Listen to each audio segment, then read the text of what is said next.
Louvado seja nosso Senhor Jesus Cristo, para sempre seja louvado. O Senhor esteja convosco, Ele está no meio de nós. Proclamação do Evangelho de Jesus Cristo, segundo Mateus. Glória a vós, Senhor. Naquele tempo disse Jesus aos seus discípulos: Não deis aos cães as coisas santas, nem atireis vossas pérolas aos porcos, para que eles não as pisem com os pés e, voltando-se contra vós, vos despedacem. Tudo quanto quereis que os outros vos façam, fazei também a eles. Nisto consiste a lei e os profetas. Entrai pela porta estreita, porque larga é a porta e espaçoso é o caminho que leva à perdição, e muitos são os que entram por ele. Como é estreita a porta e apertado o caminho que leva à vida, e são poucos os que o encontram. Palavra da salvação, glória a vós, Senhor. Meu irmão, minha irmã, acabamos de ouvir um pequeno relato do Evangelho de Mateus, no capítulo 7, o versículo 6, e depois então um salto, os versículos 12 a 14.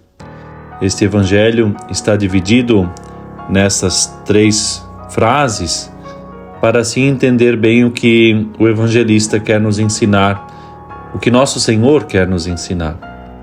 Jesus acaba de dizer aos apóstolos que não devem julgar uns aos outros, e isso está bem no início desse capítulo 7, quando no segundo versículo Jesus fala: Pois vós sereis julgados com o mesmo julgamento com que julgardes.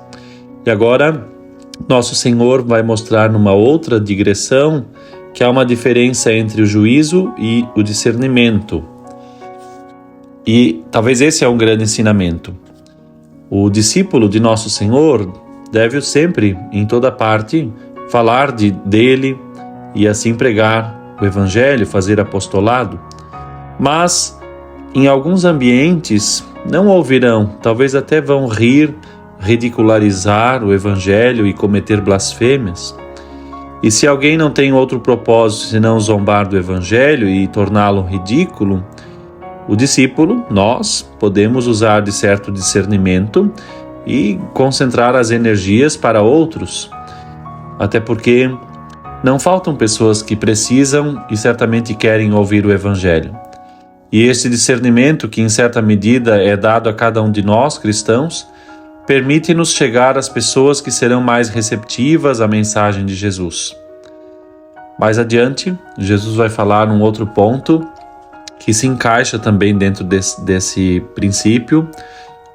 Tudo quanto quereis que os outros vos façam, fazei também a eles, o versículo 12. E mais adiante, como também é difícil entrar e aplicar tudo isso. Entrai pela porta estreita, diz Jesus. É uma advertência àqueles que são indiferentes, aqueles que, recebendo, tendo a oportunidade, preferem o caminho da perdição. Do outro lado também, é claro, é um caminho, é um convite para os discípulos para viver e realmente buscar a porta da salvação. Quantas vezes o Senhor nos oferece ocasiões para nos salvarmos e passar por esta porta? Devemos então aproveitar estas ocasiões, porque chegará o momento em que o dono da casa se levantará e fechará a porta. A nossa vida não é uma novela, a nossa vida não é um videogame, a nossa vida é séria e o objetivo que temos é alcançar o mais importante, a salvação eterna. Que o Senhor nos dê essa graça e que nos empenhemos então em viver este verbo, entrar pela porta estreita, sermos fiéis e assim alcançarmos a graça deste convite imperioso, estar com Jesus.